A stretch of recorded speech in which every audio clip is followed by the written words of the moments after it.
Comprehensive poverty measure, new solutions for new problems.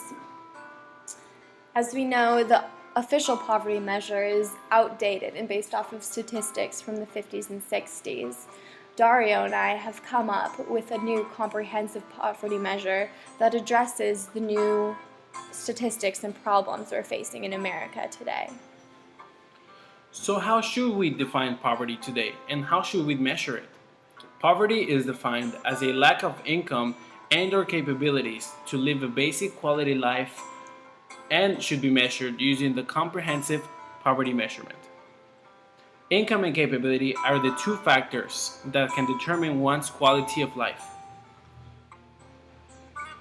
The comprehensive poverty measure takes into account all possible advantages and disadvantages that a person may experience due to non-discretionary expenses, geographical location, and their capabilities.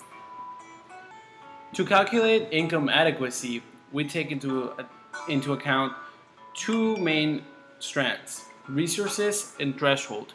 Resources are calculated by the addition of after-tax income, near cash benefits, and assets.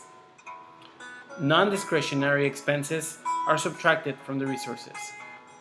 The threshold is determined for a family or an individual, and it is calculated by multiplying 33% that a person spends on food, clothing, shelter, and utilities times 1.2. Geography varies for different regions of where people live. For example, living in rural Mississippi and in urban New York. Income adequacy. Inadequate income is different from income lowness in that it varies based on a person's individual expenses and basic needs. The non-discretionary expenses talked about under the resources category in the previous slide include medical out-of-pocket expenses, interest on debt, transportation to and from work, childcare, as well as other expenses that a person does not have the choice whether to spend their money on them or not. Nussbaum and Sen define that capabilities as the alternative combinations of functions that a person can achieve and from which he or she can choose one collection. However, we narrow it down a little bit. To us, capabilities are the potential choices and opportunities that are available to an individual. Daria and I highlighted some basic capabilities that we believe every human being has the right to. We chose the following capabilities because they are fertile capabilities, which means that having these basic capabilities will empower the individual to go out and attain more capabilities that are not necessarily on the list. The first is life, having a full life uninterrupted by premature death or danger of death. Health includes proper nutrition, disease prevention, and a healthy lifestyle. Education includes being literate and having the proper tools to operate in modern day America. Leisure and recreation is important for everyone's mental health and something that makes life much more enjoyable. And lastly, but not least, control over one's environment includes the ability to vote, to own property, and to speak up for yourself and have an opinion in this world. We measure these capabilities to give us an explanation of why the poverty rate is where it is and to provide us an area of focus for future policies that will address the issue of poverty. Combined capabilities are separated into two strands that are personal and external circumstances. Personal incapabilities vary from disabilities, addiction, lack of education, and financial incompetence.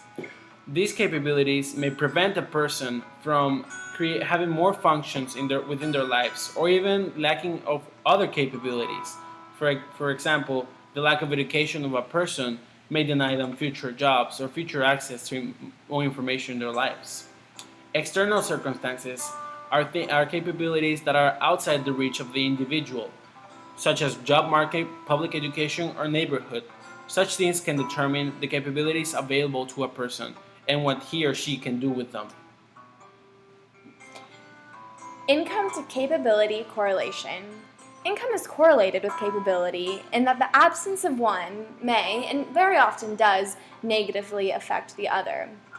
The goal of the CPM is to address the root of the problem, whichever it may be. So, for example, if the person lacks capabilities, perhaps education, that could lead to a lack of income in a future job, since education increases wages. As we all know, not everything in life is perfect. And the comprehensive poverty measure has its flaws as well. One of them being binary, which pretty much means that you're either poor or you're not poor. Well, as mentioned earlier, the capability measurement will allow us to have an idea of depth of poverty and the information necessary to focus on how well people are doing, whether they are, or how bad people are doing, whether they are above the poverty line or below the poverty line. We don't just want to know who is poor and who isn't poor, although that will be important, but we want to know how well people are doing above that poverty line and below it. This will also have a budget of around $7.5 million, which it sounds like a significant amount, but on the long run, it will become insignificant for the program, the saving that it will count for programs that may be mal-organized or malfunctioning with the lack of information of today's poverty measurement.